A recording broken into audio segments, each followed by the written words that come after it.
Howdy! Welcome back to Season 3 of Pass It Back from the Transfers, a podcast started by transfers for transfers. This is the first episode of Season 3, and we are super excited to be back here in Aggieland with y'all.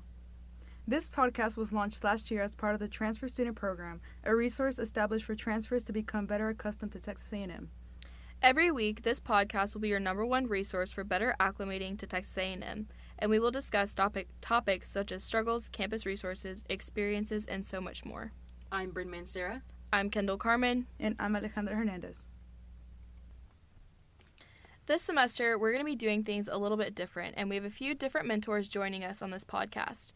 If you joined us last season, you've already met Bren and myself, but we have a new host this week, and we are super excited for you to meet her. Ale, would you like to tell us a little bit about yourself and your background? Howdy, everybody. My name is Ale. I am a senior psychology major, and I am from Houston, Texas, and I transferred in from San Jacinto Community College. Thank you so much for sharing, Ale. We are so excited to get a variety of perspectives this semester on this podcast. Speaking of variety perspectives this week, we will be discussing tips for career development that we received from some fellow Aggies we interviewed this week. Personally, I talked to the assistant director at the University Writing Center, Florence Davis. How about you, Bren? I went ahead and interviewed my former roommate, Caitlin Owens. She's currently teaching in Fort Worth. How about you, Ollie? I interviewed my academic advisor, Lisa Bowden. Lisa works in the Department of Psychology and Brain Sciences. She provides academic advising for psychology and neuroscience students, but she also focuses on high-impact experiences. When we were interviewing our fellow Aggies, we had a few burning questions in mind. The first being tips for building a resume and how to ace an interview. Would anyone like to start us off with what they learned? Yeah, I can definitely start us off.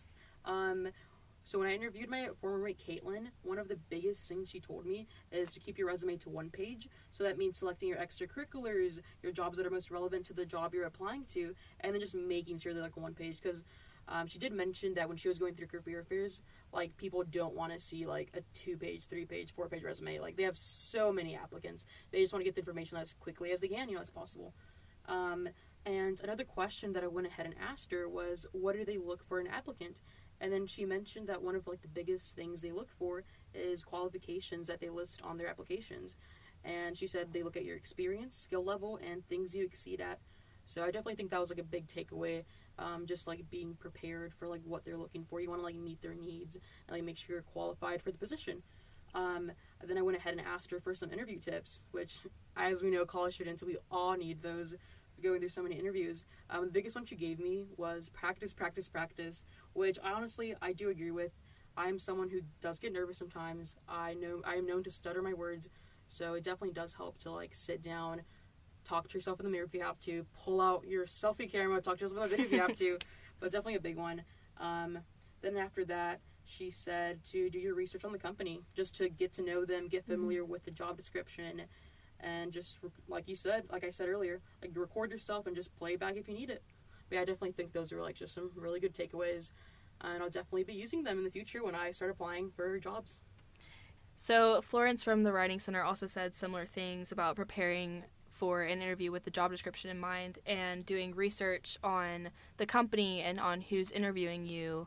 I had an interview a few weeks ago where I was being interviewed by a professor for a research assistant position, and I looked into his background, academic background, and what he had researched previously, so that if the conversation went that way, I was prepared to kind of answer those questions, and I could ask him questions about what he's done, which shows even more interest and things like that. So definitely keep that in mind. Another thing that she said was to respond directly to the job description in your cover letter, and I think cover letters are really important, which is something that you can go to the Writing Center for, and they can help you a ton. And I know that as you get further into your undergrad and you're in your university writing requirement classes, a lot of the times they'll have you do a cover letter and a resume and things like that. So definitely ask for help for that and do your best to directly address the job description in that. And then I kind of touched on this already, but reviewing the company's website was heavily stressed because recruiters want you to know them and the company the best that you can, and you have those resources available to you to be successful in that aspect, and this helps you tremendously to stand out. Yeah, no, I definitely think it is really important to reach out, especially when it comes to your cover letter, and honestly, you said any other form of your application. It's important to ask for help. Ale, do you think your advisor actually had any info on that or any tips on it? Yeah, actually, Lisa strongly advised for students to attend workshops because they'll teach you how to build your resume. And she also strongly advised for your multiple people to look over your resume, whether that be at workshops, your academic advisor, professors. I know whenever I was building my resume, I went to the Academic Writing Center, and they were very, very, very helpful. She actually talked about having your most recent information go first at the beginning of your resume. Yeah, no, I think those are all like really good tips, especially from like academic advisor. I know she has like more info on it because she's seen so many students and like so many students have asked questions about that. But yeah, now that we talked about some tips for like building a resume, let's prepare for an interview. But part of that process is understanding what recruiters or hiring managers are looking for in an applicant. When I talked to Caitlin, actually, she shared that one of the biggest things is they are not only looking at your qualifications, y'all. They are looking at you, like as a human. They're looking at your personality, your ability to hold a conversation and like answer questions on the fly. And I think honestly, like I was surprised you said that. And yeah, no, like that makes a lot of sense that like they want to like know you as a human being because they're gonna be spending so much time with you and like they're gonna be like entrusting you with a lot of like important tasks that they have for the company. So I personally think that was like really great advice. Like I never really saw it from that perspective, and I think being able to see it from that perspective just adds like a lot of like importance to like you applying for that job and like knowing how to be prepared for it and like making sure you like show you like as a human. So I think that was great advice. Another thing she mentioned was how it was kind of more of like a warning. Like she was like, it's an automatic fail if you do not meet the qualifications that are required for that specific position. Like whether that's your college hours, your specific degree, or like number of experiences. Yeah, and like that's definitely a given. Like you definitely need to be able to like have your college hours, your specific degree, your number of experiences, like whatever like they're requiring you to have to would apply. Like you have to look into it. Definitely have that ready. Another suggestion she had was seeing what you can do to already meet the needs of the job, such as navigating specific applications such as Excel, Google software, experience working in customer service. So basically just really being like prepared with your resume, like knowing like all of the qualifications that you have for the job are not only like meeting what they want, but also exceeding their expectations. And yeah, I'll definitely like take note on that for our next job application. Yeah, I agree. Those are all really great like suggestions and advice. Whenever I talked to Florence, she had a different perspective just because she does actually do the hiring for the writing center. So whenever she looks for people for this job, she looks for people that have strong communication and people skills while hiring, just because they're going to be working with students. They are going to be doing essays, college applications, grad school applications, assignments, things like that. So they have to be able to communicate and give advice, give feedback, and do that well also while working with college students. She also really likes to look for people that express themselves confidently and clearly when explaining concepts and strategies, since she's hiring for the writing center, and that makes a lot of sense just from the job. So with that, I guess you can kind of look at it as, what job am I applying for, and am I the right fit personality-wise, and do my skills make sense for this job? And then she said that she also looks for people who are good with talking to others and helping them with what they need, and people who are kind and encouraging, which I feel like those are such small things, but they go a long way. And I think that that's something that hopefully all Aggies are good at, is being kind and encouraging one another. And hopefully we can all go out into like the job force and wear our Aggie rings with pride and bring a good work environment to wherever we go to. So those are some things that Florence said, and I think that that's all really great advice. Yeah, those are all really good points. Kendall, I know you also mentioned earlier about how researching the organization that you're applying for is really important for preparing you for your interview. Lisa also talked about how the Career Center has mock interviews that will prepare you for your job interview. And I actually went to one, and they were super, super helpful. If not that, you could also do it in front of your friend, families. That's also very helpful.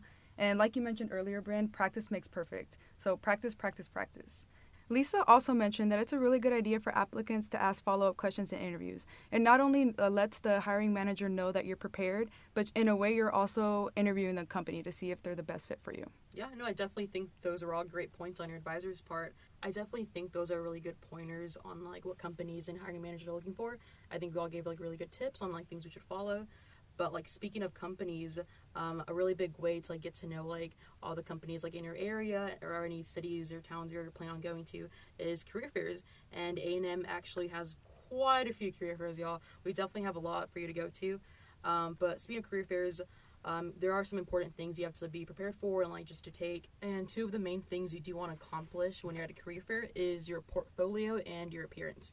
So for your portfolio, y'all do want to have multiple resumes. A lot of the companies there want to know if you're qualified for the job or not, and like that's going to be in their resumes.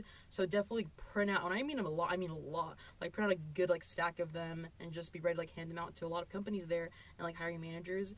Another thing is you do want to look over your mission statements and any active movements and changes going on in the company. You want to have knowledge about the company like prior to like walking up to them, like handing them your resume, especially if it's one you're interested in. You want them to know that you're interested in it and like show that by being prepared and like having knowledge about their company. Another one you want to have is appearance. The biggest thing Caitlin said is leave your workout gear at home and dress professionally. That means for girls, like whether it's like a blouse and a slug or like a nice dress, and for guys, a lot of the guys do wear suits, but I'm sure you could get away with like khakis and like a nice like button down t-shirt, like long sleeve. Those are really good options. Another thing that Caitlin did emphasize is building your Aggie network. This is so important. And while Caitlin did say that there are not many Aggies in the current field she is in, but she's really excited about like her superintendent being Aggie, so that was a really nice connection like they had, and they're able to like bond over. When I did go ahead and ask her if being an Aggie did help her get her job, she did reply that it didn't, but she's really like hopeful about it helping her become an Aggie prof in the future, which she's really excited for. Another thing you talked about was that career fairs are another opportunity to build your Aggie network, and making those connections early is so critical, y'all. Like you never know who might be able to help you in the future. Yeah, I definitely agree. Also, when you were talking about dressing professionally, we do have I'm not sure what it's called, but we have a closet on campus with the, I think, Career Center, and you can check out professional clothing for interviews, career fairs, and things like that. So they have blouses and women's suits and men's suits and things like that. So definitely check that out. That's a really great resource. You don't have to go spend a lot of money on anything. And it's a good way to feel confident going into those interviews and that career fair and things.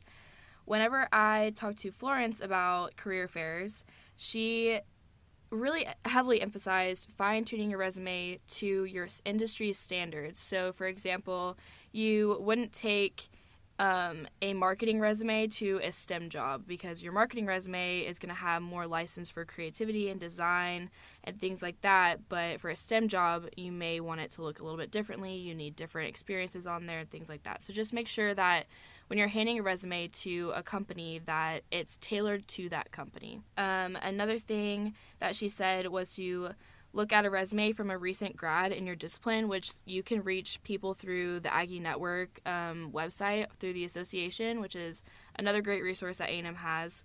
Or you can just have your advisor or professor look over it for you. And career fairs are always important, but especially go in your senior and junior year. This is going to be the time where you're going to be making the most connections, and those connections are going to be the most important right now, because you're about to graduate, you're about to start internships, you're about to take all these bigger steps that you just aren't taking as freshmen and sophomores. However, Florence said as freshmen and sophomores to go to career fairs and get an idea of what jobs interest you, which honestly I wish I had heard that when I was younger, because I just didn't do that.